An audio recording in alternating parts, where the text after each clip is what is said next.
Untuk third part ni kita nak cerita tentang apa yang kita boleh buat untuk kita kurangkan ataupun reduce chances ataupun risiko untuk burnout itu berlaku. Okay, so kita revise balik kita punya lingkaran ataupun cycle of kita punya burnout yang kita cerita daripada awal tadi. Sebab apa? Sebab jawapan dia ada di situ. So in order untuk break the cycle of burnout, and kita kena do something about this cycle, and kita kena stop chain ni and daripada berterusan berlaku.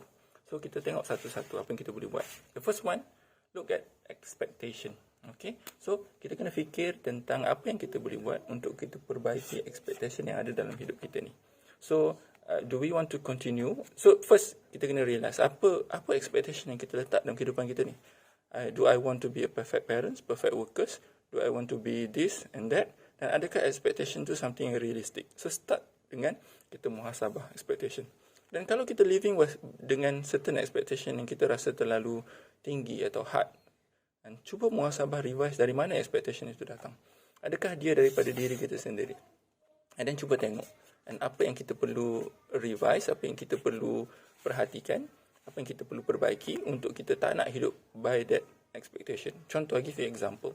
Ada parents yang dia mengejar untuk jadi parents yang sempurna. Sebab apa? Sebab bila dia membesar, dia ada trauma ataupun ada certain event berlaku dalam childhood dia yang menyebabkan dia rasa tak happy dan sebagainya. So saya selalu sebut, do not let your trauma define your current living. Do not let what happened to you pada waktu lampau menentukan siapa kita pada hari ini. And so of course, there's a trauma in the past. That's not something yang kita agree with. Bukan something yang menyenangkan pada kita. Tetapi pada kehidupan kita hari ini, kita kena set standard yang realistik untuk kita. And bukan mencari kesempurnaan, tetapi untuk kita hidup bahagia. Yang itu benda yang penting. Ada orang dia tak sempurna.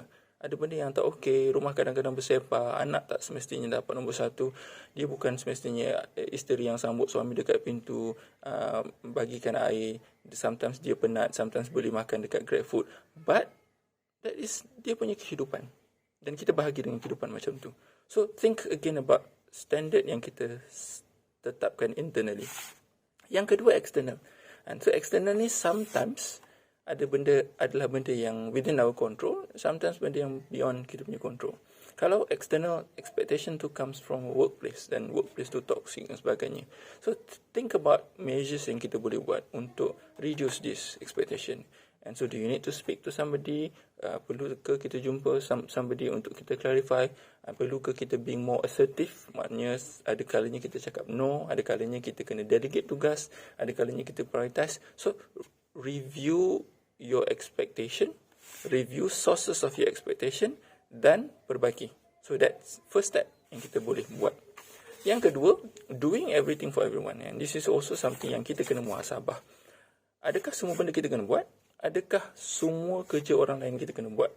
And so belajar untuk let go, belajar untuk delegate, belajar untuk kata no for certain situation in a good way, dan belajar untuk susun priority kehidupan kita ini. And supaya benda ni tak berlaku. Contohnya kalau dekat rumah and you rasa tired, everything else you have to do, everything yang in the house you have to do now. And maybe panggil suami and go have a good chat, have a good discussion, and bagi tahu terus terang and voice out kita punya voice out kita punya situation and ask for help. Okay, ini benda yang penting. And so ask for help. Tak dua exclamation mark, sebab benda ni penting. And kalau tak, what will happen? Next thing. Okay, so kalau dua ni dah settle, then insyaAllah kita tak get to this. Second thing, third lah, 1, 2, 3. So third thing yang kita kena tengok, third thing yang kita kena review adalah do not forget about yourself. Okay, so remember you as a person is important. And so jangan kita abaikan diri kita, because diri kita ni yang utama. Put oxygen on yourself first before others. Itu prinsip dalam emergency, dalam kapal terbang kan kita belajar. So sama juga dengan kehidupan. So jangan abaikan self-care. Saya dah banyak kali cerita tentang self-care and self-compassion. Boleh tengok review buku, saya punya video, boleh tengok buku saya. Tapi review simple things dalam kehidupan kita. Do we still have time untuk have good sleep, have a good rest, ada masa untuk relax, ada masa untuk ada hobi, ada masa untuk belajar benda baru yang interesting, ada me time. And so kalau tak ada, maksudnya kita dah start abaikan diri kita. Alright? So self-compassion ni saya cerita dulu vitals and validate yourself. Take a small step at a time. Applaud yourself. Lighten the load. Sweeten the pot. And ni boleh jumpa dekat dalam buku saya dan video yang lain. Tapi basically, berdamai dengan diri kita sendiri. Jangan letak pressure, maafkan diri sendiri, let go, letak expectation yang realistic, hargai diri kita, sebut benda-benda yang positif pada diri kita supaya self ni dia rasa compassionate, dia rasa dihargai, and dia rasa disayangi. And so ini benda yang penting. Saya selalu sebutlah, kalau anak-anak kita tak sayang, kita tak hirau, kita tak indah, and sejam 2 jam dia akan mengamuk. And so diri kita pun macam tu juga. Kalau seminggu, sebulan kita tak hargai diri kita, then something will affect kita punya emotionally. Alright. So another one is exhausted lah. And so bila berdua benda ni tak berlaku, kita akan rasa exhausted. So kalau dua benda ni diperhatikan, insyaAllah kita tak exhausted. So bila kita tak exhausted, kita ada energy, dan kita boleh review other things in life, dan kita tak trap dalam burnout punya situation ni tadilah. Okay. So carry on daripada situ, and emotional threshold kita jadi low, maka kita start dapat a lot of emotional problem. Okay, so this is where and kita punya stress management to come in place.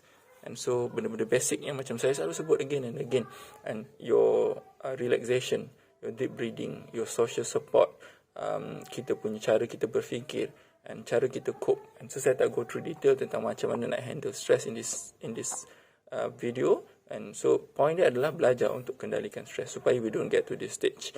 And so boleh tengok video saya ABC tentang stress, ABCD tentang stress, NASA untuk uruskan stres. Ada beberapa video saya yang memang specifically saya cerita tentang stres, deep breathing, mindfulness. So kena belajar sikit lah. Dan kalau kita tak buat, kalau kita dah buat, improve. Okay. So itu antara highlights yang saya nak kongsikan tentang burnout. So hopefully you get some idea, masa untuk muhasabah diri kita dan kehidupan kita. Mudah-mudahan kita tak duduk dalam keadaan burnout. InsyaAllah. Jumpa lagi.